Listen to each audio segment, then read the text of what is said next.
Hello everybody, welcome back. Johnny here.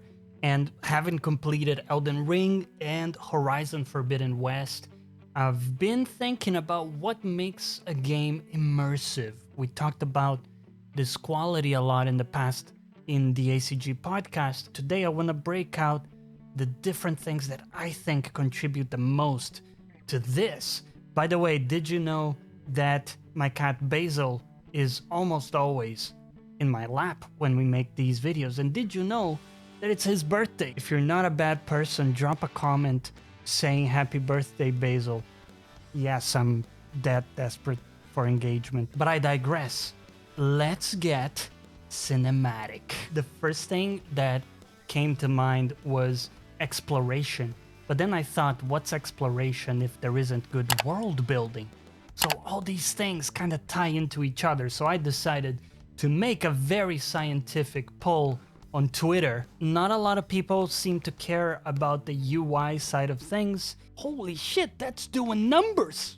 Which I personally actually do. I think that elevates the immersion aspect a lot. For me, a game that has been conceived with very minimal HUD really helps sediment the feeling that you're in the world and you're paying attention to the stuff in it versus HUD elements.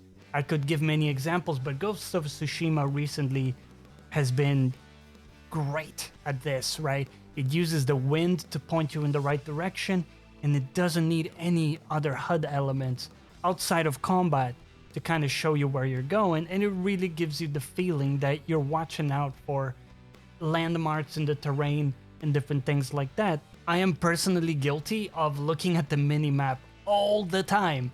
I remember playing GTA and looking at the minimap at least 60% of the time. And at some point, I would catch myself just playing off the minimap, and I would metaphorically slap myself in the face and go like, Johnny, what are you doing? You paid, full price for these awesome graphics, and you're looking at the fucking minimap, bro. Look at the world, right? Look at the world. But the problem is, the game wasn't made with that in mind. It really wants you to use the minimap to navigate. How else are you gonna know what street to grab and all this? And it actually takes some practice to get used to glancing quickly at the minimap, get a lay of the land, so to speak, next right or next left, and then go back and put your attention in the world itself. Not to mention, while you're driving, it's harder to pay attention to things. So for me, I really value the games that put a lot of emphasis into giving you bandwidth to look around and enjoy. But going back to our very scientific poll, exploration was only one of the things that I put in there, and story was one of the main things that occurred to me as well that would cause a game to be immersive. Well, let's think back. Of course, Witcher 3 had some really cool story, and this includes side quests as well, and it really worked to make the experience immersive to me, but it doesn't feel like the story is a necessary element to make a game immersive. How many times are we gonna say that word? Here, give me your guess right now in the comments. How many times are we gonna hit it? For me, games like Dark Souls are also immersive, especially if we go back to Elden Ring that I just finished. It was amazing to play, and I definitely felt a part of that world and enjoyed the exploration and the kind of underpinnings of things and different relationships between people, even though I didn't really understand much of it. And in my opinion, the story isn't that different from that of other Dark Souls games, but it did feel like there was something there to be discovered. So hold on a second, if we're saying story isn't really necessary or isn't the biggest thing, and exploration is okay, but it also needs good world building and a good UI or lack of UI, what else is there? Well, the other thing I talked about in the poll was Soundscape, and this would include music, voice acting, sounds, all this stuff, right? And for me, this also really builds into it. Think about it. How many games were you captivated by the scenery, and how much of that was the sounds, right? The sound of the rain, the sound of the hooves of your horse splashing on a puddle. And when games do that correctly, it fucking rocks.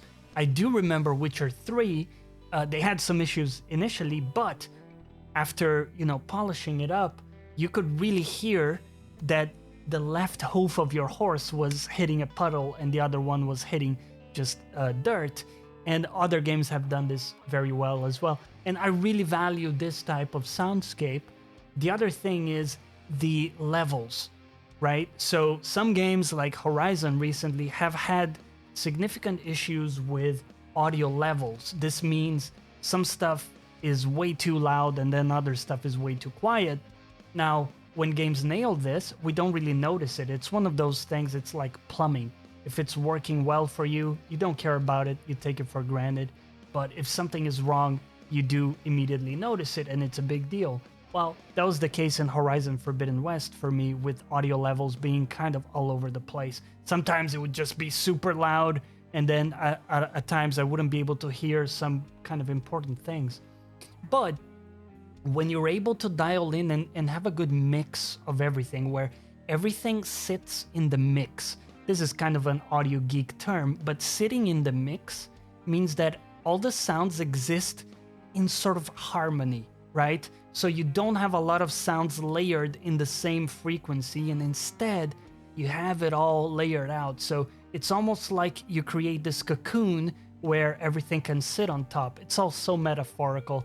I'm realizing now this audio language probably makes no sense to someone who isn't into it, but it's, again, one of those things that is very noticeable when it works and when it all comes together. Not to mention, a good soundtrack goes a fucking long way, guys. I'm gonna tell you right now, when that song pops in Horizon Zero Dawn, and it's a banger, you guys know what I'm talking about, the main theme for the game, it's like, yes, right, victorious. There's a feeling that it evokes, and it's no coincidence.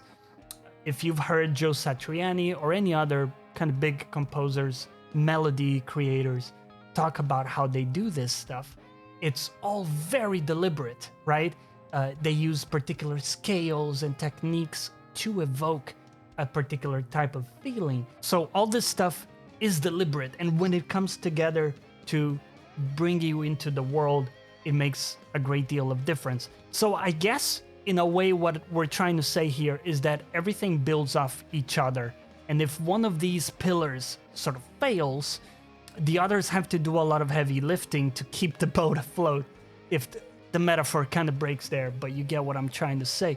So I think for me, those are the main cornerstones of an immersive game. But I want to hear from you. Did I miss anything? Tell me down below if you have any opinions. And once again, thank you for watching these videos. I would love for you to jump into our live streams 3 times a week over on Twitch. Links for that down below. And as always, thanks for watching. We'll catch you next time.